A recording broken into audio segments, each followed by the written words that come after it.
안녕하십니까. 경향신문의 구교영 기자입니다. 정치부 기자들이 모여 주요 정치인의 속내를 파헤치고 미래를 탐구하는 프로그램이죠. 인물비상구 53회 순서 시작하도록 하겠습니다. 오늘 함께할 분들을 먼저 소개합니다. 유선희 기자, 강현주 기자 나오셨습니다. 안녕하십니까? 네, 안녕하세요. 두 분 뵈니까 뭔가 저도 기분이 좋아요. 우리 한때 같이 근무를 오래 했기 때문에 그런 경험들이 새록새록 기억이 나는데, 오늘 다룰 인물은 홍준표 전 대구시장인데 일단은 이재명 대통령하고 오찬을 하고 오다 보니까 총리설이 크게 불거졌는데 이게 단순 썰이냐 아니면 썰이 아니고 실체가 있는 얘기냐, 이런 궁금증이 많습니다. 네, 그렇습니다. 근데 이게 사실 처음 얘기가 나온 것이 아니라 임기 초반부터 나왔던 이야기였던 거잖아요. 근데 이번에 또 이제 둘이서 비공개로 회담을 하다 보니까 또다시 이제 그 국무총리 썰이 나와오는 것 같더라고요. 근데 물론 조금 그때와 좀 다른 점이 있다면 이제 김부겸 후보를 공개 지지했다 이런 것 때문에도 약간의 그 확장성이 더 있어서 더더군다나 약간의 탕평 정책을 펴는 인물로도 괜찮지 않나 이런 얘기를 더 하는 것 같기는 한데요.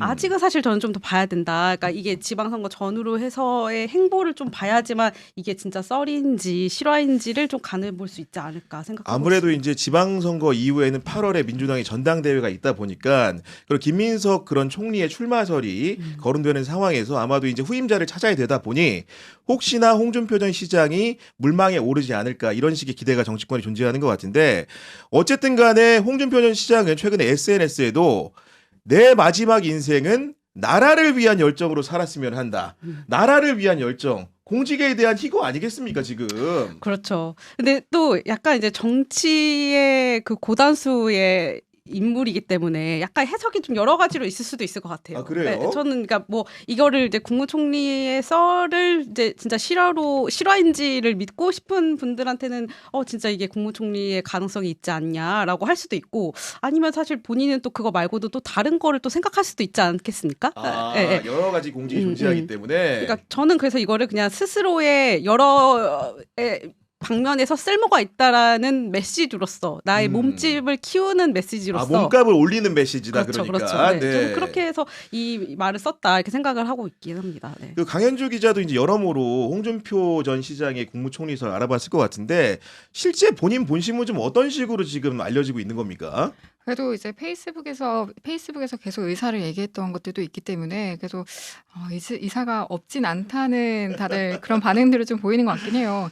근데 다만 이제 뭐 청와대나 이런 곳에서는 아직 좀 많이 조심스러운 반응을 보이고 있긴 하고, 그리고 사실 그러니까 회동이 나온 이후에는 다들 말을 좀 아끼는 분위기긴 했었거든요. 그래서 최대한 좀 아직은 아무것도 정해진 게 없지 않나. 네, 그런 분위기인 것 같습니다. 저도 이제 청와대 주변 사람들 이렇게 좀 취재를 해보고 하면은 그분들이 하시는 말씀이, 대통령이 어쨌든 간에 그 막걸리 회동이라는 약속을 대선 기간에 했기 때문에 그걸 지키는 차원에서 만나기는 한 건데, 그 자리를 기화로 해가지고 아직 뭐 이렇게 공직을 특별하게 준다, 이런 성한 단계는 아니기 때문에 그렇게 언론이 관측하는 것은 아직은 섣부르다, 이런 얘기도 좀 하던데, 어쨌든 간에 저희가 이제 과거에도 인물비상구에서 홍준표 전 시장을 다뤘지만은 오늘 또 다루는 이유는 좋든 싫든 간에 기본적으로 이분이 스타성이 충만하다는 뜻이고, 그렇기 때문에 이 사람이 어떤 인물인지 다시 한번 알아보겠다는 기획 취지입니다. 네. 홍준표 전 시장 어떤 인물입니까? 일단 모래시계 검사로 알려진 인물이죠. 검사 출신의 정치인이라고도 볼 수 있는, 그러니까 5선을 한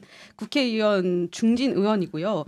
경남도 도지사를 2차례 했고, 그리고 이제 대구 광역시장도 한 인물입니다. 그래서 근데 이제 결국에는 이제 지난 대통령 후보로도 나왔었죠. 그렇지만 2차 경선에서 지난해 4월에 결국에 국민의힘 경선에서 탈락을 하면서 정계 은퇴를 선언했고, 현재는 무소속으로 SNS 정치를 열심히 하고 있습니다. 그러니까 보면은 과거에 이제 서울시장 경선에도 입후보한 전력이 있고, 국회의원도 뭐 서울에서도 한 적이 있고 대구에서도 도전한 적이 있는 거고, 그리고 경남지사도 했기 때문에 굉장히 정치적으로는 화려한 이력을 가진 소유자다, 이렇게 말할 수 있을 것 같은데, 오늘 같은 경우에는 홍준표 전 시장이 진짜 인맥들 위주로 살펴보려고 하는데, 먼저 말 나온 김에 이재명 대통령과 홍준표 전 시장은 많은 분들이 궁금해하는데 깐부입니까? 악연입니까? 적수라고 좀 평가를 하는 것 같습니다. 아, 적수. 네, 네. 오히려 서로를 이제 좀 체급을 키워주는 그런 관계 아닌가.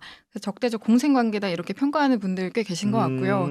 그리고 이제 두 분이 좀 삶의 궤적이 비슷하다라는 평가를 많이 아, 받으시더라고요. 삶의 궤적이 비슷하다. 네, 그래서 이제 영남권에서 이제 좀 가난한 집안에서 태어났다는 공통점이 있었고, 또 이후에는 법조인 출신이다. 또 이제 그 언사에서도 좀 비슷한 포인트가 있다 이런 게 있는데 좀 말이 세다 혹은 좀 속이 시원하게 좀 말을 한다. 그렇죠. 음. 네, 네. 그러면서 또 지지자들에게 많은 또 지지를 받으셨던 것 같은데요. 또 그런 비슷한 점도 있으셨고 또 정치 국면에서도 또 두 사람이 부각되는 장면도 꽤 있었거든요. 아, 그래서 2014년에도 한번 좀 두 분이 부각된 적이 있었는데 그때 성남시장을 하실 때였을 거예요. 그때 이제 이재명 당시 성남시장이 축구협회를 좀 비판하신 적이 있었습니다. 아, 축구협회를. 네, 성남 FC 구단 주셨다 보니까 좀 비판을 하셨는데 이제 비판하신 것 때문에 징계를 받으실 뻔한 적이 있었거든요. 아, 그래요? 네, 근데 이제 축구협회 규정상 이제 그런 징계 요소가 있었던 것 같습니다. 네. 근데 그때 이제 홍준표 당시 이제 당시 지사가 이제 등판을 하는데 경남도지사가 등판을 해서 구단주가 자기 팀 억울하다고 하는 게 뭐가 문제냐 이렇게 말씀하시거든요. 아, 두 편을 분을 해준 들어준. 거군요. 그러니까. 네, 편을 네. 들어주셨죠. 그래서 그때 이재명 이제 대통령이 이제 그 일화가 좀 고마웠다고 말씀하신 적이 있었던 것 같아서 또 이제 그런 스토리도 두 분이 또 있으셨던 것 같고요. 아니 서로 이제 경론을 벌이면서 정치적 라이벌로서 경쟁했던 시기도 있지만 이때처럼 네. 훈훈한 스토리도 존재하는 뭔가 좀 네, 이렇게 맞습니다. 깐부와 악연이 공존하는 그런 관계가 아닐까 싶은 건데 어쨌든 간에 우리가 그 초두에도 총리설 얘기를 했었는데 이재명 대통령이 초대 총리로도 홍준표 전 시장을 고려했다는 보도가 일부 나오기도 했었죠. 네, 네, 있었습니다. 네. 근데 그 홍준표가 그 별도 유튜브 TV조선에서 한 유튜브에 출연한 적이 있는데 아, 그래요? 그 보도가 나온 이후에 그러니까 그때 나와서 본인이 제안한 적이 없다라고 말을 하긴 했거든요. 그러면서 이제 계속 사회자들이 막 계속 물었어요. 아, 근데 나중에도 계속 또 이 얘기가 나올 것 같다. 그때는 어떻게 할 거냐, 수락할 거냐 이렇게 물어보니까 홍준표의 말이 호랑이는 굶주려도 풀을 먹지 않고 선비는 겹불을 떼지 않는다라는 말로 가름하겠다 이렇게 말을 했거든요. 근데 네. 그 말이 계속 끝까지 이제 안 하겠다라는 말이긴 한데 모르죠. 뭐 또 말을 이제 많이 바꾸기로도 유명하신 분이기 때문에. 그리고 그때 홍준표와 지금의 홍준표의 처지가 너무나도 다른 다르죠. 상황이고 네. 지금은 이 국민의힘을 이제 나와가지고 사실상 정치적으로는 당적이 없는 야인의 상황이기 때문에 향후에 어떤 제안이 오느냐에 따라서 본인의 수락 여부도 그렇죠. 달라질 수 있겠다 생각이 좀 드는 건데 근데 놀라운 점이 있다고 한다면은 홍준표 전 시장 이렇게 오래 정치를 하셨기 때문에 누가 보더라도 여의도 인맥이 좀 화려하고 본인의 홍준표 계파도 있을 것 같은데 그 딱히 떠오르는 인물이 잘 없고 혹시 유선희 기자 같은 경우에는 지금 홍준표계, 친홍계 하면 떠오르는 사람이 좀 있습니까? 제가 이후에 좀 취재를 해보니 그 윤석열 대통령 비서실장 장제원을 추천한 게 홍준표라고 하더라고요. 아 장제원을 추천한 사람이 네, 홍준표다? 홍준표라고. 네, 그렇게 하더라고요. 근데 음. 뭐 지금은 사실 이제 이후에는 더 이어가기는 어렵게 되겠죠. 근데 그거 외에는 이제 뭐 그때 한참 친박계 비박계라고 해서도 많이 이제 갈등이 있지 않았습니까? 네. 그때 그 비박계에서도 윤한홍 의원이 또 홍준표계로도 분류가 됐었던 적이 있었더라고요. 그렇죠. 근데 이제 지금 윤한홍은 이제 친윤을 넘어서 찐윤으로 분류가 되기 때문에 또 이제 없다 이제 없게 되면은 사실상 이제 좀 떠오르는 사람이 이제 없게 되는 네. 홍준표의 또 저희 인물 비상구에서도 다뤘지만 독고다이라는 표현을 또 수식어로도 많이 맞아요. 네. 설명을 했었는데 그 여전히 계속 독고다이의 그 길을 걷고 있지 않나 생각하고 뭐 있습니다. 장제원, 윤한홍 스쳐간 인연인 것 같고 배현진 같은 경우에도 사실은 한때는 굉장히 이렇게 호흡을 그렇죠. 잘 맞추는 예. 줄 알았는데 지금은 최근에는 날선 말을 주고받을 맞습니다. 정도로 관계가 네. 악화된 상황인 것 같은데 그렇다면은 홍준표가 이렇게 중량급인 무게감 있는 정치인임에도 불구하고 개파가 딱히 없는 이유는 강현주 기자 좀 어떻게 보고 계십니까? 그러니까 이게 럭비공이라는 별명이 약간 이 상황을 좀 대변해주는 말인 것 같긴 한데요. 이게 예측 불가능한 행보나 아니면 거침없는 발언 이게 좀 수위가 좀 세다 보니까 좀 개파나 아니면 당적이나 이런 것을 크게 타지 않는 게 아닐까 아, 이런 생각이 좀 드는 것 같고요. 그래서 좀 저도 사례를 좀 찾아봤거든요. 이런 사례를 좀 보여줄 수 있는 게 뭐가 있나 찾아봤는데 작년에 5월쯤이었을 거예요. 그때 이제 3차 경선에서 실패하시고 하와이를 가시잖아요. 대선에서 이제 경선 네. 탈락을 한 다음에 탈락하시는데요. 그래서 정계 은퇴 선언하시고 하와이 가시는데, 근데 그때 국힘에서도 이제 특사단을 꾸려요. 그래서 이제 이분을 다시 모셔와야 한다. 기억납니다. 네. 그래서 김문수 선대위에 모셔와야 한다. 이렇게 다시 출발을 하는데 가서 만납니다. 만나서 4시간 동안 회동을 하는데요. 그때 이제 내용이 정리가 됩니다. 김문수 선대위를 지지하기로 하고 그리고 이제 메시지 같은 경우는 이제 국힘을 통해서 내는 쪽으로 정리가 되지만 이제 특사단 떠나고 그 이후 며칠 안 됐을 건데 그때 이준석 후보를 지지하시는 취지의 말씀을 하시거든요. 아, 그러니까 특사단한테는 네. 김문수 후보를 지지할 것처럼 했지만은 네, 나중에 또 맞습니다. 이제 표면하는 모습을 보여줬다. 네, 맞습니다. 그래서 그때도 이제 말씀하신 게 이준석 후보에 대한 투자, 그러니까 투표는 사표가 아니라 미래에 대한 투자다 이렇게 말씀하셔서 그때 국힘에서 엄청 좀 반발을 비판을 화가 했었죠. 날 법하네요. 네, 네. 말을 또 바꾸셨고. 약간 아니, 그런 상황이지 않나. 네. 그러니까 이제 홍준표 전 시장은 그 배신자라는 본인에 대한 비난에 대해 가지고 오히려 내가 숱하게 배신을 많이 당했다라고 하는데 우리 유 기자님 보기에는 홍준표 전 시장이 배신자인 겁니까? 아니면은 숱하게 배신을 많이 당한 피해자인 겁니까? 저는 배신을 당하는 그림을 잘 만들 줄 아는 인물인 것 같습니다. 아, 피해자와는 서사 기획 능력이 뛰어난 사람이다. 네. 그러니까 그렇게 해서 나의 이 위치에서 나는 살아남았다. 이런 이미지를 줌으로 인해서 더 이제 또 이것도 사실 같은 맥락의 몸값 키우기라고 저는 더 보여지기도 하는데 그러면서 이제 나는 뭐 이 정치적인 입지도 어느 한 곳에만 국한되지 않고 또 쓴소리도 할 수 있고 뭐 이런 거를 계속 유연하게 좀 보여주려고 하는 게 아닌가 생각합니다. 저도 아까 이제 그 두 분 얘기하시는 와중에 윤한홍 의원이 좀 떠올랐는데 윤한홍 의원 같은 경우에는 사실은 2013년도부터 2년간 그 홍준표가 이제 그 경남지사를 할 네. 때로 아마 겹칠 그렇죠. 것 같아요. 행정부지사로 이제 홍준표를 도왔기 때문에 원조 친홍이라고 할 수 있는 분인데 이분이 그러니까 지난 대선 말고 지지난 대선 때 네. 윤석열이 국민의힘 후보가 됐을 때 그 당내 경선 때부터 이제 윤석열을 도왔단 말입니다. 뭐 그런 부분들이라는 게 과연 책임이라는 것이 누구한테 있을까? 한때는 어떻게 보면 자기를 정치 입문 과정에서도 혁혁한 도움을 준 사람인데 그럼에도 불구하고 윤한홍이 홍준표를 버리고 윤석열한테 간 이유는 무엇일까? 과연 그것이 윤한홍 개인의 출세 욕만이었을까? 홍준표에게는 과실이 없는 것일까? 이런 의문이 인간적으로 자연히 들게 되는 상황이란 말씀을 좀 드리는 거고 그러다 보니까 이제 정치인들과의 관계는 이런 식으로 이제 정리가 되는 상황인데 우리 언론 기자들과의 관계는 좀 어떤 상황입니까? 그러니까 사실 저는 이제 정치부를 출입하지는 않았기 때문에 홍준표와의 그 접점은 없는데 제 그 동기가 접점이 있거든요. 아, 동기가? 창원에 있는 기자예요. 네. 근데 이제 그 2018년도 자유한국당 이제 국민의힘 전신인 자유한국당의 그 홍준표 당대표 시절이었던 시기였는데 그때 이제 창원에 갔었대요. 그래서 그때 뭐 장재원도 같이 가가지고 창원에 갔는데 그 기자가 이제 같이 또 나름 큰 중진 의원이 왔기 때문에 따라 붙어서 뭐 이것저것 인터뷰를 시도하려고 했는데 네. 막 나중에 얘기하자 이러고서는 가면서 이제 자기네들끼리 얘기한 거를 이제 뒤에서 얘기를 들은 거예요. 근데 그 얘기가 뭐였냐면 저쪽에서 어딘가 시위를 하고 있었대요. 오. 그래서 그 저기 홍준표가 저 누구 뭐 무슨 일이냐 했더니 민중당에서 시위를 한다라는 얘기를 했나 봐요. 민중당에서 진보정당에서 네. 네. 그랬더니 그때 홍준표의 워딩 자체가 창원에 여기는 빨갱이들이 많다. 성질 같아서는 대번 두들겨 패고 싶은데라고 한 거예요. 그래서 이제 그때가 저희가 완전 수습 그때 그런 그 마치고 나서 바로 투입했던 시기여서 열정 이제 충만하니까 딱 걸렸다 싶었겠죠. 바로 네. 기사 썼죠. 그랬더니 홍준표가 바로 즉각 막 기자가 부풀려서 썼다고 막 항의를 한 거예요. 그러면서 그런데 이제 그 나중에 그게 이후에 어떻게 됐냐면 그 기자는 내가 녹음까지 했다 해서 그 녹음까지 다 까버리고 이런 상황이었는데 그때 홍준표의 해명은 이거였습니다. 빨갱이라는 의미는 경상도에서 흔히 반대만 하는 사람을 우리끼리 농담으로 빨갱이라고 그런 얘기를 한다라고 이제 하면서 이제 기자가 부풀려 썼다고 이렇게 뭐라고 그 항의성의 입장도 내고 항의를 했던 이런 일화가 있어서 저는 이제 이것도 홍준표의 그 모습을 보여주는 너무 전형적인 네. 아니 사실 우리 회사랑도 경향신문과도 홍준표가 큰 일화가 하나 있는 거 아세요?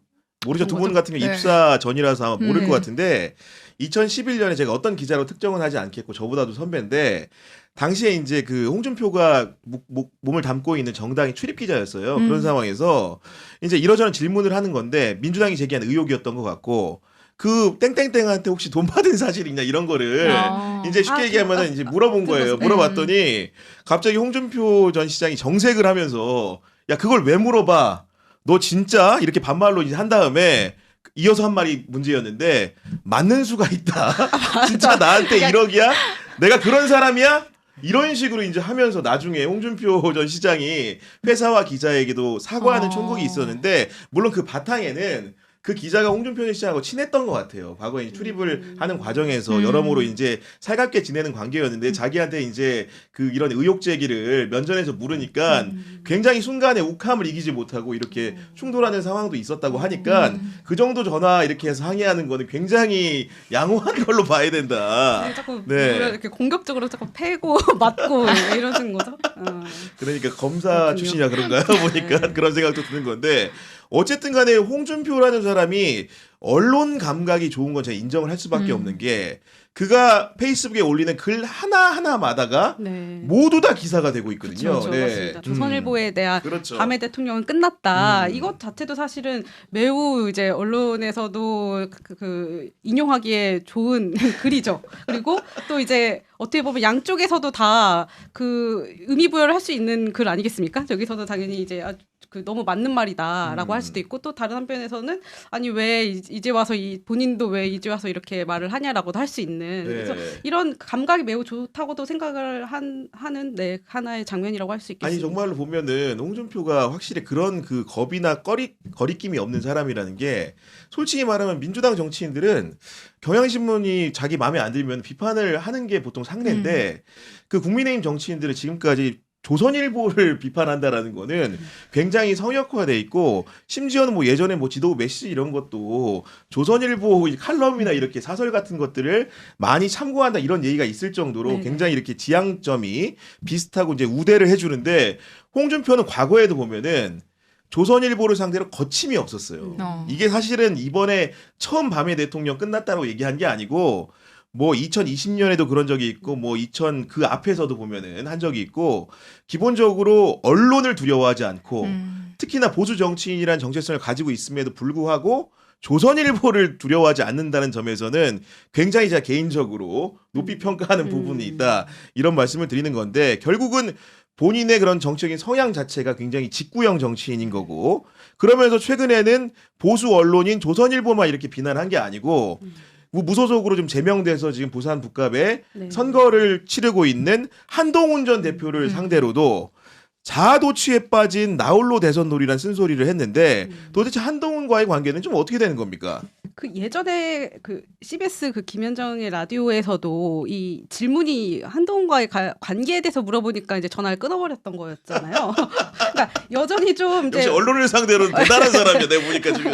네. 근데 그때도 약간 사회자가 저랑 좀 친해서 이게 개인 전화인 줄 아는 것 같다 이런 얘기를 할 정도로 되게 본인 멋대로 이제 좀 끊고 난리가 났는데, 그러니까 좀 그냥 여전히 같이 동등하게 비교하는 것 자체를 그 불쾌해하는 것 같다고 저는 생각을 했거든요. 그래서 그냥 아직 뭐 중진이 또 특히나 보기에 뭐 깜냥이 안 된다라는데 이제 계속 뭐 대선 후보로도 나오고 네. 또 나름의 거기에 또 팬층이 있잖아요. 맞아요. 본인이 네. 갖지 못한 어떤 그 또 계파들도 있고 이러다 보니까 좀 그거에서 본인은 같이 비교하는 것 자체를 그냥 별로 달갑지 않아 하는 게 아닌가 뭐 이 정도로만 그러니까 이제 그 생각할 수 있지 않을까요? 조선일보를 비난하는 포인트와 그 한동훈을 비난하는 포인트가 연결됐다고 봐야 되는 건데, 그러니까 윤석열이 어려울 때 사실은 홍준표는 두둔을 좀 해주려고 했죠.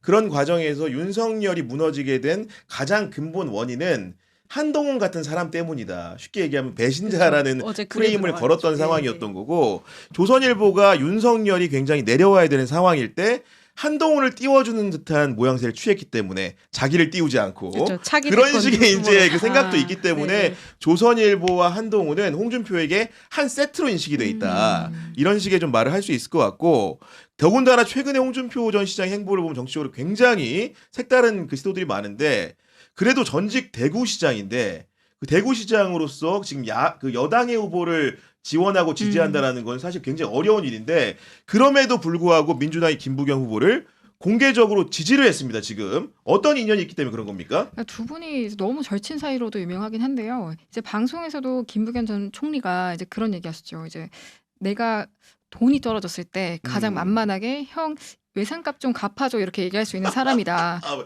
외상값 갚아주라고 할 수 있는 사람이다. 그렇게까지 이제 편한 얘기를 주고 받을 수 있는 사람이다. 이런 얘기를 하신 적이 있었고, 또 이제 인연이 아까 말씀드린 대로 30년 전부터 이어져 왔는데, 또 이제 마찬가지로 모래시계 검사로 이름 날렸을 때 그때부터인데요.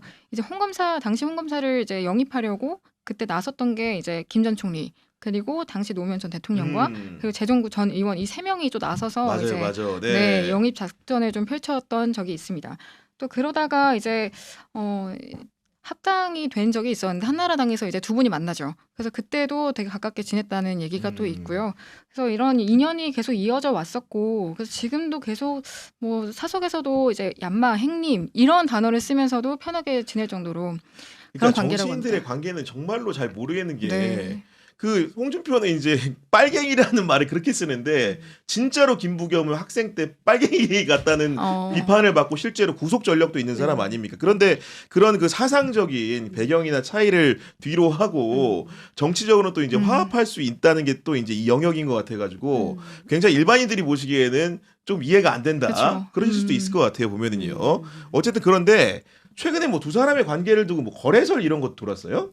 뭐 그러니까 갑자기 너무 지지한 거 아까 말씀하신 대로 네. 본인의 기준에서는 정말로 찐 빨갱이라고 볼 수 있는 사람을 또 지지하다 보니까 이게 진짜 이런 어떤 모종의 좀 거래가 있는 거 아니냐라고도 추측은 할 수 있겠지만, 그러니까 저는 좀 이런 것 같아요. 그러니까 이후에 자신의 계속 지금 야인인 거잖아요. 어떻게 보면 맞아, 아무런 야인이죠. 소속이 없잖아요. 네. 그러니까 언제 내가 어떻게 쓰일지를 모르는 상황에서 그냥 본인의 지금 판단하에서의 그 선택을 계속 하고 있는 게 아닌가 이렇게 생각을 하고 있고, 그리고 사실 초반에 그 국무총리설이 나왔을 때는 민주당 측에서는 그럴 수 있잖아요. 아, 갑자기 왜? 이럴 수 있는데 네. 지금 이 흐름에서는 이후에 조금, 그리고 특히 지방선거 이후에의 반응은 또 달라질 수 있긴 하다는 생각은 하거든요. 그래서 그건 좀 봐야 되지 않을까. 저는 이번 지방선거에서 대구 선거를 굉장히 많은 분들이 주목하고 있고 각종 여론조사에서 이제 김부겸 후보가 선전하는 모양새로 나타나고 있는데 가장 피날레가 되고 정점이 될 상황은 김부겸을 공개적으로 연설 무대 위에서 지지하는 홍준표가 나왔을 때 그런 그림이 만약에 연출된다고 한다면은 이건 굉장히 대한민국 정치 그 역사에 획기적인 일이 될 것 같고, 그 여파라는 것은 비단 대구에만 그치는 게 아니고 영남 전역에 끼칠 영향이 될 수 있다. 왜냐하면 그 홍준표라는 사람은 대구시장만 한 게 아니고 경남지사도 했던, 어떻게 보면 영남을 대표하는 PK를 아우르는 정치인이기 때문에 이 사람의 정치 행보가 상당히 큰 파급력을 가질 수 있다. 이런 말씀을 좀 드릴 수 있는 것 같고, 그리고 홍준표 전 시장의 인간관계를 이모저모 쫓아가다 보니까 또 한 사람의 의외의 인물이 보이는데, 추미애 그 민주당 경기도지사 후보, 네. 이분이 지금 나오는 것 같습니다. 네, 맞습니다. 추미애와 이제 그 홍준표의 관계는 두 분은 이제 사법시험 24회, 사법연수원 14기로 동기라고 합니다. 근데 이제 각자 법조인의 길을 걸었던 분이신데, 이제 예를 들어서 추 후보는 판사의 그렇죠. 길을, 그리고 홍준표 전 대표는 이제 검사의 길을 각각 걸었다고 이제 볼 수 있고요. 이 두 분 모두 이제 당 대표를 했던 시기가 있었습니다. 그래서 당 대표를. 네, 그래서 그때 이제 두 분이 사진이 혹시 이제 띄워줄 수 있는지 모르겠습니다만 저희 띄우겠습니다. 네. 같이 이제 팔짱을 낀 사이라, 그래서 뭐 우리 합치를 좀 하자 이런 거에 이제 화답을 해서 두 분이 이제 팔짱 끼면서 굉장히 사이 좋은 얼굴을 하면서 사진을 찍었던 것도 있으면서, 이제 두 분은 이제 그것도 역시 뭐 같이 한 당 대표로서 네. 같이 이야기를 나눴던 아니 이게 뭐 게 공개적인 아닌가. 자리에서 남녀가 팔짱 낄 정도면은 사실은 사석에서는 얼마나 호감이 있고 서로 친한 관계겠습니까? 솔직히 우리도 뭐 이렇게 사회생활도 해보고 뭐 이것저것 이제 개인적인 교분 관계도 가져보면은 이렇게 기자들이 사진 찍는 자리에서 팔짱 낀다는 거는 과거에 그런 인연이라든가 약조가 없으면은 절대로 불가능한 그렇죠. 이라는 생각이 들기 때문에 이런 생각이 들면서도, 과연 김부겸은 그래도 그나마 홍준표랑 뭔가 이제 맞닿은 정치적 이력이 있다고 치는데, 추미애 후보는 진짜로 어떤 점이 서로가 이제 공감이 돼가지고 이렇게 가까운 건지, 그냥 법조인 출신이고 뭐 연수원을 비슷한 시기에 다녔다, 네. 이런 걸로만 설명이 되는 건 좀 궁금해요. 근데 뭐 그 연수원에 있었을 때도 같은 반이라고도 하고, 네. 그리고 또 같은 뭐 당 대표에 있으면 서로의 뭐 좋은 거 못 본 거 이런 거를 다 겪었던 사이이지 않겠습니까? 네. 그래서 그냥 그런 어떤 멀리서의 서로 응원하는 그런 마음이 있지 않을까. 그리고 또 한편으로는 지금의 이제 이렇게 흐름들이 서로 바뀌고 있잖아요. 예를 들어서 맞아요. 지금 홍준표의 그 모습도, 그러니까 그런 데에서 또 언젠가 또 만날 수 있는 사이지 않을까. 뭐 아니, 그러면서 제가 또 이제 그림이 하나 생각나는 거는, 홍준표 그 전 시장이 김부겸 후보 이제 공개 지지에만 그치지 않고 어. 또 경기도지사 선거를 나온 추미애와 손을 잡고 팔을 한껏 들어올리는 포즈를 또 취한다고 한다면은 그것도 선거판에 어떤 영향을 끼치게 될까 이런 생각이 드는 거고 그런 생각을 하게 된 계기는 지금 국민의힘은 경기도지사 후보를 아직 정하지 못했거든요. 네. 지금 3명의 후보가 남아있는 상황이고 그중에 지금 남은 한 분 중에 하나가 지난 대선 경선 때 홍준표 캠프에서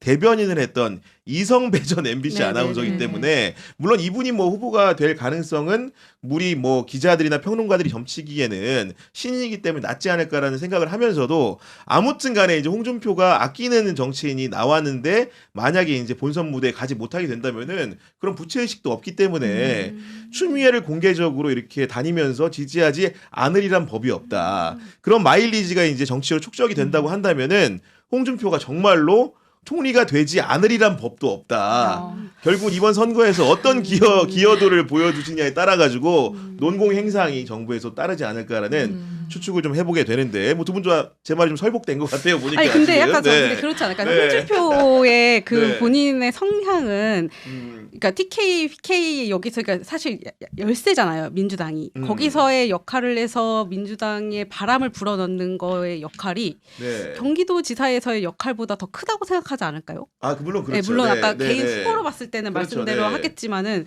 그건 이제 그 안에서 본인이 할 역할이고 이성의 역할이고 그 추미애까지 갈 정신이 없지 않을까? 아 지금 뭐 할 일도 없이 놀고 있는데 뭐 그냥 지금 선거 유세 SNS하고 가가지고 바쁘시잖아요. 이렇게 한번 이렇게 말해주고 손 한번 들어주는 게 뭐가 어렵습니까? 정치인 입장에서는 그건 굉장히 간편한 일이기 때문에 결국은 홍준표가 남은 그 지방선거 기간이 이제 한 달 좀 더 남았는데 그 기간 동안에 어떤 공개 행보를 할지도 여러분들이 잘 지켜봐야 된다 이런 말씀 드리면서 두 분에게 홍준표 관련된 인물 탐구를 마치기 전에 한 가지 좀 여쭤보도록 하겠습니다. 제가 단도직입적으로 두 분한테 말씀드릴 테니까 된다 안 된다를 바로 이제 응답해 주시면 되는 겁니다. 홍준표 시장 국무총리가 된다 안 된다. 우리 강현주 기자부터. 어렵다. 어렵다. 저도 마찬가지로 어렵다. 되게 어렵다. 좀 지켜보자. 지켜보자. 저도 비슷합니다. 예. 아니 왜 어렵다고 생각하는 거예요? 리스크가 일단 좀 지금 상황에선 크다는 생각이 좀 들고요. 리스크가 크다. 네, 예. 네. 그리고 당장 고려하기에는 일단 쉽지 않을 것 같습니다. 그리고 특히 이제 홍준표 시장이 워낙 체급이 좀 크신 분이다 맞아, 보니까 맞아. 예. 총리직이 아니면 또 다른 자리를 제안드리기 어렵잖아요. 그런 것들을 고려했을 때 바로 기용할 수 있을까? 좀 그 부분에 대해서는 좀 의문점이 있습니다. 그리고 사실은 민주당의 뿌리를 이루고 있는 전통적 지지층이 홍준표를 오랫동안 이제 적군으로 봐왔고 그 사상적 맹아나 뿌리가 많이 다르다고 이질적으로 느끼기 때문에 사실은 이해운 그 기획예산처 장관 후보자를 올렸을 때도 네. 그 뿌리가 되는 근간이 되는 당원들이 좀 반대를 했던 거였잖아요. 네네. 사실은 홍준표가 이런 그 도마 위에 올랐을 때는 더 큰 반대에 부닥칠 수도 있기 때문에 그런 정세적으로 좀 어려운 부분도 있다고 생각이 드는 거고, 그러니까 물론 그럼에도 불구하고 제가 약간 열린 시야로 보는 거는 지금 지방선거가 6월에 있으면은 그 이후에 선거가 한참 없어요. 그러니까 총선까지는 기간이 많이 남았거든요. 2028년이기 때문에 거의 뭐 2년 가까이 선거가 없는 상황이기 때문에 그때 사실 그 국정 운영 실험을 그 대탕평의 그런 통합 실험을 하지 않으면 기회가 그때는 없습니다. 왜냐하면 임기 말이 되기 때문에 네. 그렇기 때문에 지금이라도 이렇게 다른 이색적인 사람을 써볼 수 있는 기회라는 게 지방선거 이후에 열리기 때문에 전적으로 이재명 대통령의 그 전국 운영에 대한 판단에 달려 있다. 이런 말씀 정도는 드릴 수 있을 것 같습니다. 지금까지 이제 홍준표 전 시장에 대해서 이렇게 우리가 깊이 탐구를 해봤는데 이어서 탐구할 인물은 윤석열의 법률 대리인인 윤갑근 변호사입니다. 이분 같은 경우에는 제가 깜짝 놀란 게 국민의힘 충북도지사 본경선에도 진출을 했더라고요. 어떻게 된 겁니까 지금?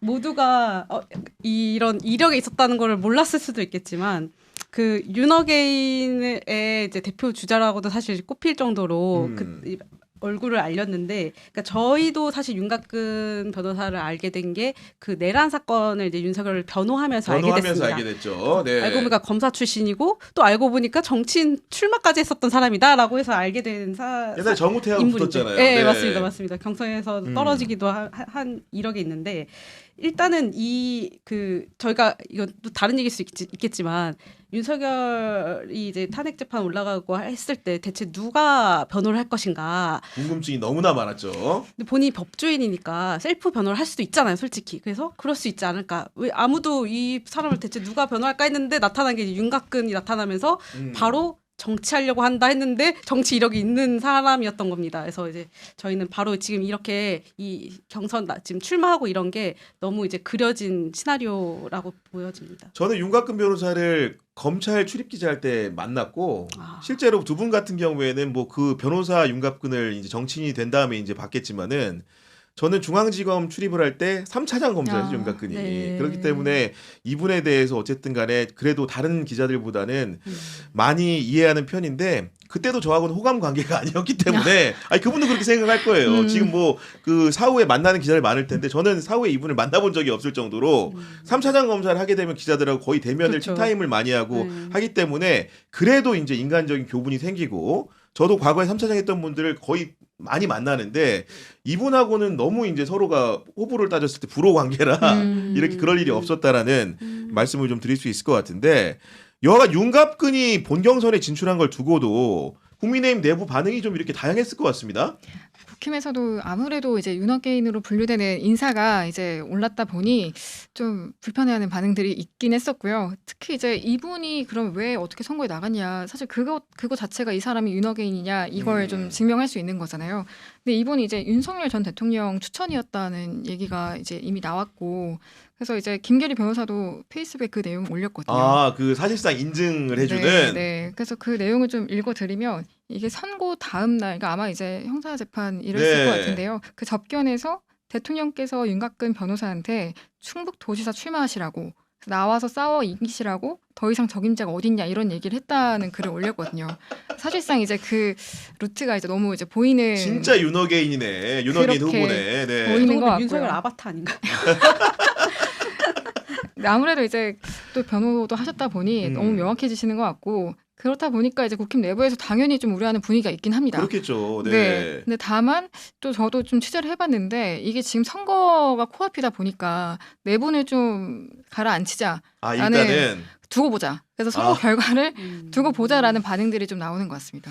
그런 상황인데 그 지금 이렇게 광역단체장 후보 이렇게 세워지는 과정들을 보면은 처음에 나왔던 윤핵관 후보가 득세할 거라는 우려와는 달리 실제로 이제 현역 단체장들이 그 다시 도전하게 되는 경우가 대부분 많고 충북 정도가 지금 남아 있는 거예요. 윤핵관이라는 명패를 달고 진짜 윤핵관이라고 할 수 있는 사람을 꼽자면은 왜냐면 영남 지역도 찾아보더라도 누가 윤핵관 후보가 있습니까? 기존에 있던 단체장들이 다시 이제 재선 이렇게 도전하는 상황이기 때문에 그런 거고 대구 같은 경우에도 진짜 윤핵관 후보는 이진숙 후보 정도일 텐데 그렇죠. 굳이 정체성을 따지면 네. 이분이 지금 어쨌든 간에 공천을 못 받은 상황이잖아요. 그렇죠. 네네. 그렇기 때문에 물론 추경호 정도는 좀 이렇게 다른 각도에서 윤석열과 가깝다 정도는 할 수 있겠죠. 왜냐면 네. 내란 특검에서 기소를 네. 했기 때문에 그런 부분이 있겠지만은 윤곽금 정도의 찐은 아니다.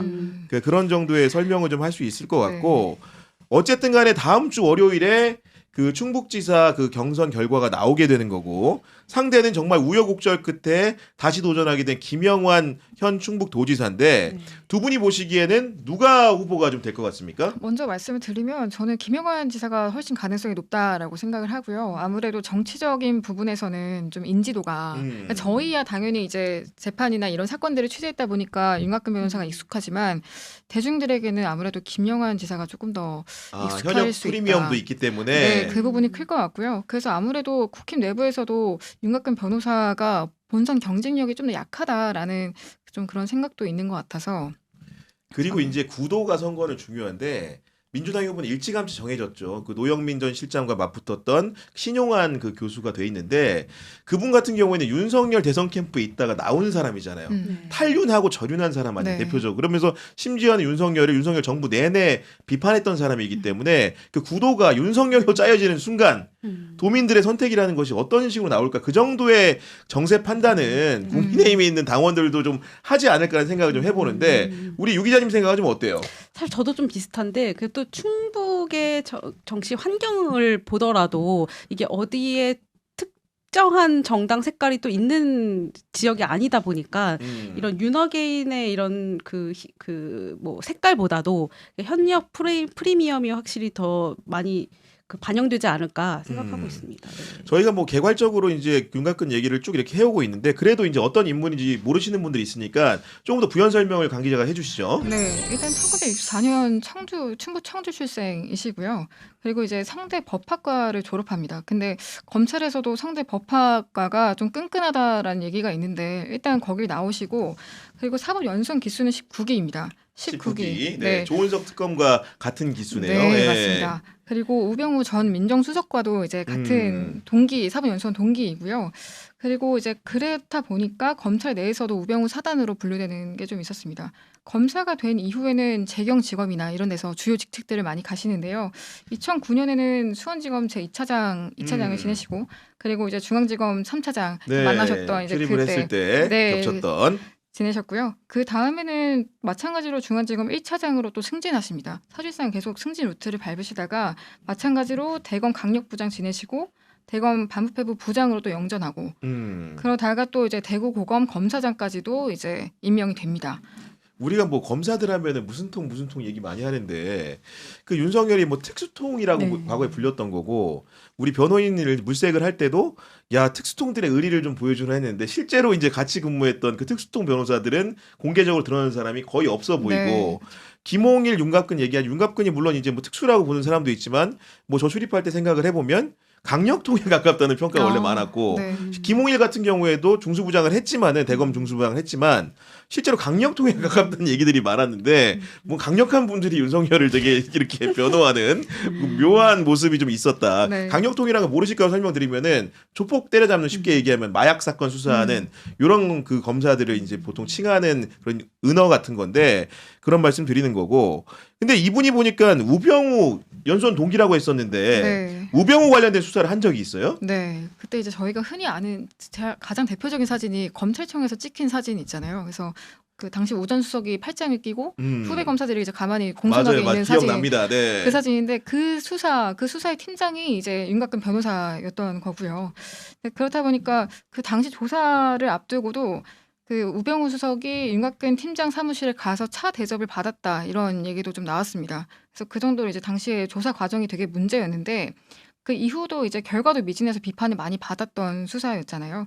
그래서 뭐 당시에도 윤 변호사가 이 사건 때문에 뭐 기소도 못하고 당시 팀을 해체하는 일도 있었고. 아, 네. 우병우가 나중에 이제 특검에서 기소가 된 거죠. 그러니까 네, 맞습니다. 결론적으로는 네. 그래서 4개월 만에 이제 팀이 해체가 되고요. 그리고 이 사건 때문에 이제 경질성 인사가 또 납니다. 그래서 문책성 인사가 나서 법무연수원 연구위원으로 이제 인사가 추후에 나더라고요. 아, 윤갑근이라는 그 당시의 검사가 네, 맞습니다. 네. 그래서 당시 이제 윤 변호사가 뭐 당시에는 고검장이었는데 그때 말씀하셨던 게 더 이상 이제 조직에 쓸모가 없다고 하면 가야지 별 수 있겠냐 이런 얘기를 또 하시거든요. 그래서 이 말 때문에 또 이제 조직을 탓하는 것이냐 약간 이런 얘기도 좀 나왔었고요. 아니, 솔직히 뭐 고검장까지 했으면 충분히 한 거지 무슨 뭐 그러니까요. 그걸 조직 탓을 하면서 한다는 것 자체가 통상적으로 검사장 그 별도 못 달고 집에 가는 검사들이 수두룩빽빽한 맞아요. 상황에서 맞아요. 조금 제가 보기에도 이해가 안 되는 상황인데 어쨌든 간에 이분이 정치권에 알려지기 시작한 건 언제부터인 거예요?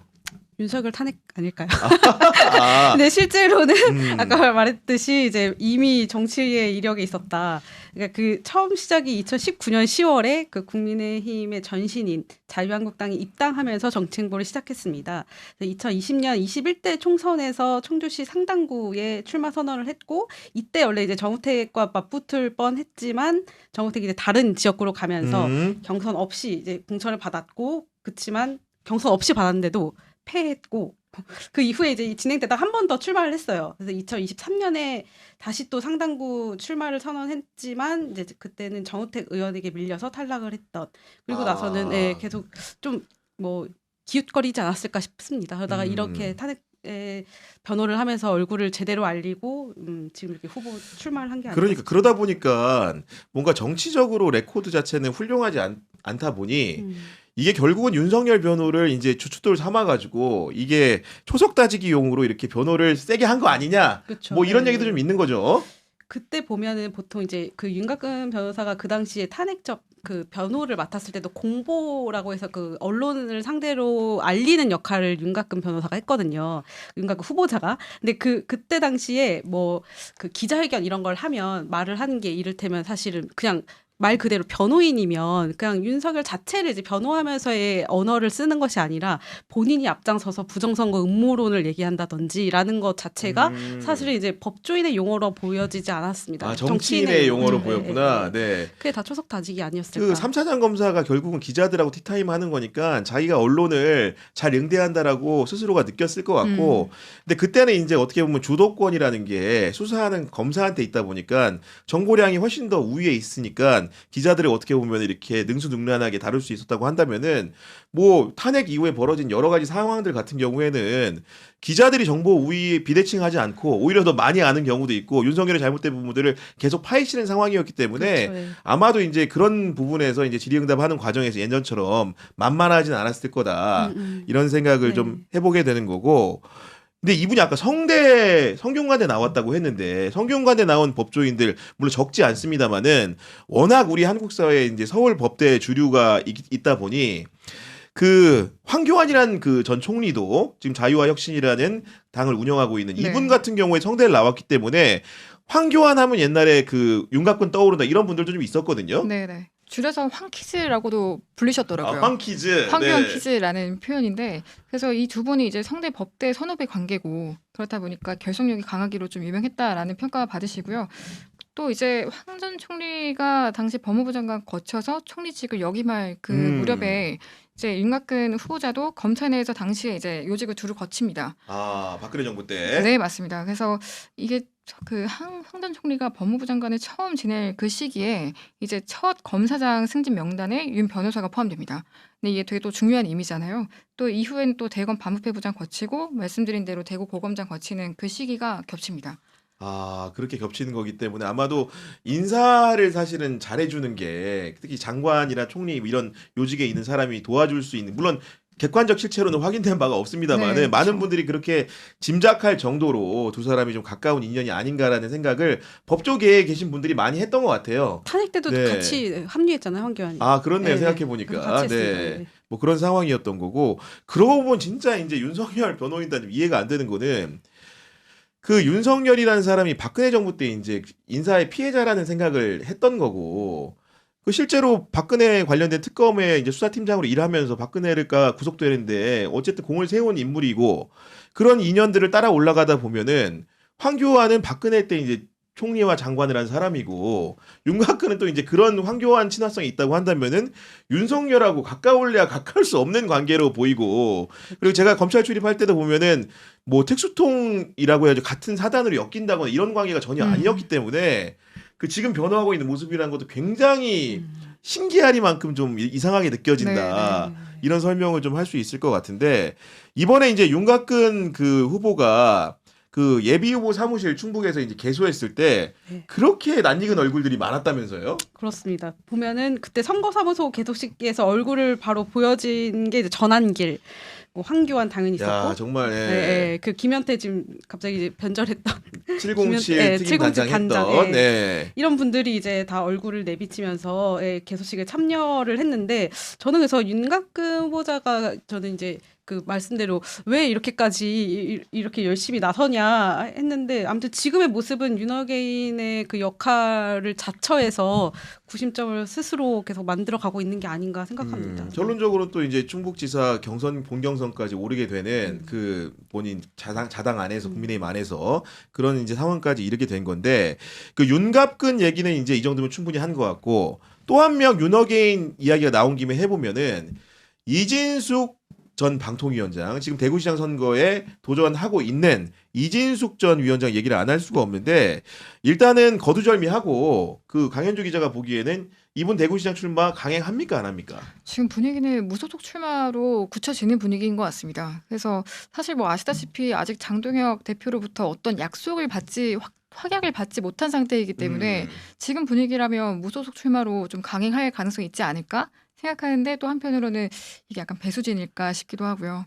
아니, 우리 유 기자님 보기는 어때요? 저도 강행할 것 같습니다. 그러니까 이진숙은 잃을 게 없지 않나. 그러니까 강행을 해도 뭐 그냥 그 내가 여기서의 역할을 한번 보여주겠다 이런 해보겠다. 모습, 이런 모습을 해도 뭐 잃을 게 없기 때문에 저는 강행하지 않을까. 결국은 장동혁의 최초의 이제 컨셉 같은 경우에는 이진숙은 이제 쓸모가 다양한 사람이라 꼭 단체장 하지 않고 재보선도 나갈 수 있다는 컨셉이었고 그렇게 따지면은 당선이 될 만한 데를 줘야 되는 거니까 왜냐면은 여론조사에서 수위를 달렸기 때문에 당장 떠오르는 지역구가 대구 지역구인 거고 지금 이미 국민의힘 그 대구시장 그 경선 같은 경우에는 2명으로 압축이 된 상황입니다. 추경호 의원과 유영하 의원인데 두 분 중에 한 명이 되면 그 지역구를 주는 게 최초에 발화했던 장동혁의 문법에 따르면 맞을 것 같은데 지금 이진숙 후보 자체가 한 번 뒤통수를 맞았다고 생각하니까 그런 약조가 있지 않을 수 있다. 내가 여기서 드롭을 하더라도 그런 식의 의심을 하면서 서로가 지금 의혹을 증폭하고 있는 상황이고 장동혁 그 지금 대표 같은 경우에는 제 앞가림이 굉장히 절실한 상황이기 때문에 이진숙의 마음까지 토닥일 만한 이런 그 여유로운 마음이 아닌 것도 겹쳐져 가지고 이진숙 전 위원장이 아마도 공천 문제가 해결이 제대로 안 될 경우에는 정말 무소속 출마도 할 수 있다고 보는 것이 그런 근거에 의거한 것이고 더군다나 지금 캠프를 너무 크게 벌려놨잖아요. 이거 주워 담을 수가 갑자기 후보가 드롭을 한다는 게 본인 혼자 주워 담을 수 없는 상황에 왔다고 보는 거예요.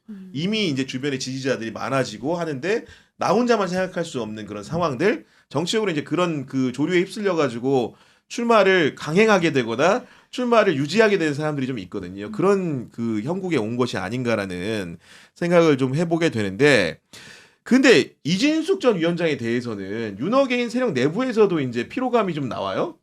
그러니까 아무래도 아까 말씀하신 것처럼 그냥 우리가 어떤 꾸려놓은 어떤 그림이 있는데 좀 돌출 행동을 하는 것처럼 보이는 것도 있긴 한 거잖아요. 근데 아마도 그냥 기대했던 역할이 있었던 것 같은데 지금의 이진숙은 나는 이제 내 갈 길을 가야겠다라는 마음이 좀 굳혀진 게 보이기도 하니까 아무래도 좀 저는 만약에 이 안에서는 호랑이를 키운 게 아닌가라고 말이 나오지 않을까라는 생각을 하고 그래서 한편으로는 그런 생각을 하고 있습니다. 그러니까 이진수 전 위원장이 그 기자 출신이잖아요. 그러니까 정치인이 아닌 그 DNA가 여전히 있기 때문에 본인이 생각했을 때 여기서 물러나는 것이 좀 부당하다라고 계속 생각을 하면 그거를 기가 어렵지 않을까라는 생각도 저는 개인적으로 하고 그리고 있습니다. 정치인들은 늘 이제 그 이유를 생각하기 때문에 수를 하나 더 보면은 여기서 내가 물러났어. 그러면 장동혁 체제가 무너져 선거를 져서 크게 져서 그러면 내 룸이라는 게 없을 수가 없죠. 있어요. 근데 만약에 내가 이렇게 끝까지 이제 도전적으로 장동혁 체제에 항거하는 모습을 남기고 만약에 갔을 경우에는 그 이후에 전당대회가 만약에 벌어져. 그러면 도전할 수 있는 룸이 생기는 거거든요. 그런 부분들에 대한 조언도 아마 이진숙 전 위원장이 음향으로 좀 많이 들을 것 같은데 그래서 아까 잠깐 얘기했지만 보궐선거 공천 장동혁이 주는 겁니까 안 주는 겁니까 지금? 저는 어렵지 않을까라는 생각을 개인적으로 하는데 그 장동혁 대표가 취임 초기에 이제 워딩들을 보면 시스템 공천을 되게 강조했더라고요. 그래서 지금 같은 상황에서 만약에 뭐 이진숙 후보한테 공천을 주게 되면 다른 후보들의 반발이 너무 커질 것 같긴 하고 그래서 그런 상황을 고려하면 사실 지금 약간 군불 때우는 게 아닌가. 그래서 지금 이제 주겠다고 약간 이렇게 말은 하지만 실제로 줄지는 잘 좀 모르겠다는 생각이 그리고 듭니다. 이제 대구 지역구의 국회의원 재보선이라는 거는 사실상 국민의 입장에서는 당선 보증수표나 다름이 없기 때문에 그거를 내가 가장 아끼고 사랑하는 사람한테 주고 싶지 주는 사람도 나한테 자꾸 뭐 이렇게 이론 제기하고 들이받는 사람한테 뭐가 이쁘다고 주겠습니까? 그런 그 심리적으로만 계산을 해보더라도 지금 상황에서는 이진석 후보한테 줄까? 뭐 그러니 차라리 김민수 최고위원 주고 싶지 않을까? 뭐 이런 생각이 좀 이렇게 든다는 말씀을 좀 드릴 수 있는 거고. 그리고 이제 한 칸 더 나가면은 저희가 전당대회 이제 국민의힘 이후에 펼쳐질 상황들에 대해서 예단을 좀 해봤는데 더 멀리 보면 이진숙 역시도 대선 후보 중에 하나라고 본인 스스로를 생각할 수 있는 거 아니겠습니까? 그러면 장동혁 대표 대권 꿈을 꾸는 사람이기 때문에 일종의 라이벌 구도 이렇게 볼 수 있는 거 아니에요? 아, 정말 호랑이를 키운 게 아닌가요? 아, 이진숙의 대선 후보는 정말 좀 당황스럽긴 한데 근데 그 전에 장동혁 체제는 무너지지 않을까요? 아, 선거가 끝나면 이 체제가 잘 지금 내부에서도 김진태도 어제 양양에서 비판하고 있던데 이게 내부에서도 그렇게 얘기가 나오는데 잘 유지될 수 있을까부터를 고민해야 되지 않을까 생각합니다. 근데 이게 정치인의 자질 중에 또 보면은 되게 우리 흔히 얘기하는 4차원적인 태도가 되게 중요하거든요. 그러니까 통상적이지 않은 좋게 포장한 비범함이고 나쁘게 얘기하면은 굉장히 그 어떻게 보면 튀는 행동들을 하는 건데 우리 장성철 평론가가 그 대구에서 하는 방송에서 이진숙 전 위원장 인터뷰를 했더라고요. 그래서 제가 너무 궁금해가지고 이분이 진짜로 어떻냐 사석에서 보니까 인터뷰도 해봤고 전으로도 대화를 나누니까 아니 근데 생각보다 되게 호감이었다고 말을 하더라고. 어떤 거냐면 방송을 인터뷰를 할 때 전제 조건이 뭐였냐? 내가 제빵사 옷을 입고 가겠다. 그러니까 그 빵진수이라는 그게 있으니까 이제 법인카드로 이제 빵 결제해서 지금 당황스럽네요. 수사도 받고 막 이래. 그러니까 이제 그렇군요. 네. 장성철 그 평론가 그 진행자 입장에서는 던져본 거지. 이거 받으면 내가 할게. 근데 그걸 받아줬고 실제로 제빵사 차림으로 했고 지금 이진숙은 그걸 그런 여러 가지 안 좋은 밈인데 본인한테 이런 것들을 승화시켜가지고 대구에서 빵 페스타를 열겠다. 페스티벌을 열겠다. 뭐 이런 식의 얘기까지 지금 하고 있다는 거예요. 그러니까 그런 그 공격들을 내화해가지고 뭔가 유머 코드로 승화시키는 그런 그 굉장히 4차원적인 정치인에게 요구되는 자질을 갖췄다. 뭐 이런 생각은 좀 들던데 뭐 저는- 어떻게 평가합니까? 그러니까 네. 저는 그 이진숙 전 위원장이 원래 기자 아까도 말했듯이 기자 출신이라서 취준생 때 원래 MBC 종군 기자로 맞아, 활약을 맞아. 많이 예. 했잖아요. 그래서 그 기자를 꿈꾸는 사람이라면은 누구나 종군 기자를 그때 꿈꿨던 사람이기도 하고 그리고 되게 멋있게도 보여서 그 취업생들을 대상으로 해서 뭐 강의를 한 적이 있어요. 간 적이 있거든요. 근데 막상 이제 그러니까 그때 저희가 좀 순수하게 생각해서 그런 것일 수도 있는데 좀 따뜻한 말을 할 거라고 기대를 하고 갔는데 매우 차갑게 그 자리에서 취준생들이 뭐 질문을 하거나 이러면은 뭐 희망을 주거나 이런 발언은 하나도 없고 그래요? 정말 냉정하게 너는 뭐- 칼같이 잘라. 네, 예. 그런 마음으로 하면 안 된다. 이런 아니 식의 그러면 그때 당시에 그 유선희 기자 같은 경우에는 뭘 질문했어요? 저는 질문 안 했고 그러니까 이제 기억 남는 질문이 있어요? 혹시 다른 분이 한 것 중에? 기억나는 질문 약간 이런 거였어요. 뭐 종군 기자가 되려면 사실 되게 그냥 뻔한 질문. 종군 기자 되려면 어떻게 해야 되냐? 네, 이런 질문이면 예를 들어서 그렇게 하면은 그냥 내 기준에서 이러이러한 거를 준비해서 어떤 자질을 갖고 있으면은 종군 기자로 한번 지원해 봐라라는 대답을 기대를 했었는데 저도 그게 궁금했고 근데 이제 그때 대답은 약간 이런 거였어요. 왜 뭐 가려고 하냐? 이래서 근데 사실 종군 가서 전쟁의 실상을 보고 이런 것들을 보는 게 너무 의미 있지 않냐 이러면은 그런 마음으로 가면은 아무도 갈 수 없다 하면서 약간 이제 꿈을 짓밟았구나. 그러니까 네. 그러니까 이런 거죠. 그러니까 확실한 목표가 있어야 되고 그 나라의 뭐 사정을 알아야 되고 이런 그러니까 당연히 갈 때 그런 걸 준비하겠지. 근데 이제 너무 이제 현실에 입각해서 말을 해서 그냥 이제 다음에 질문을 대체 뭘 해야지만 함부로 이어갈 수가 없는 그랬던 그런 기억이 분위기를 납니다. 연출이 됐구나. 그것도 굉장히 재밌는 포인트로 좀 사료가 되는데 그 어쨌든 이진숙 그 전 위원장에 대해서도 알아봤는데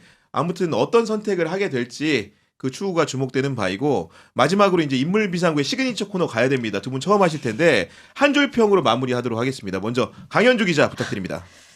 저는 윤곽근 변호사 하려고 하는데요. 네. 아까 이제 우리가 원래 이거 맞춰왔는데 맞춰왔어요. 어떻게 해야 되는 거야? 홍준표부터 먼저 하겠습니다. 홍준표부터 그러면은 먼저요. 좋아 우리 유선희 기자부터 그 저의- 한 줄 평 가도록 저의 하겠습니다. 한편은 홍준표는 두들겨 팬다. 두들겨 팬다.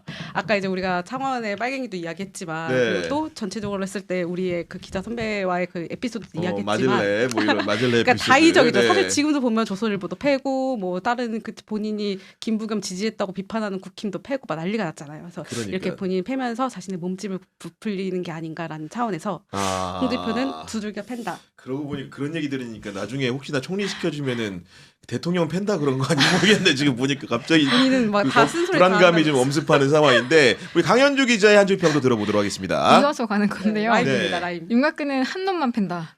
한 놈만 팬다. 네, 한 놈만 팬다.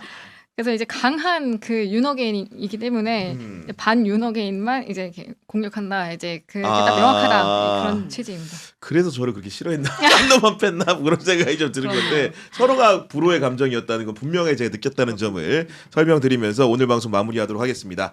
정치부 기자들의 본격 정치인 사담에 인물비상구는 여러분과 함께 만들어가는 프로그램입니다. 유튜브 경향TV 커뮤니티를 방문하셔가지고요.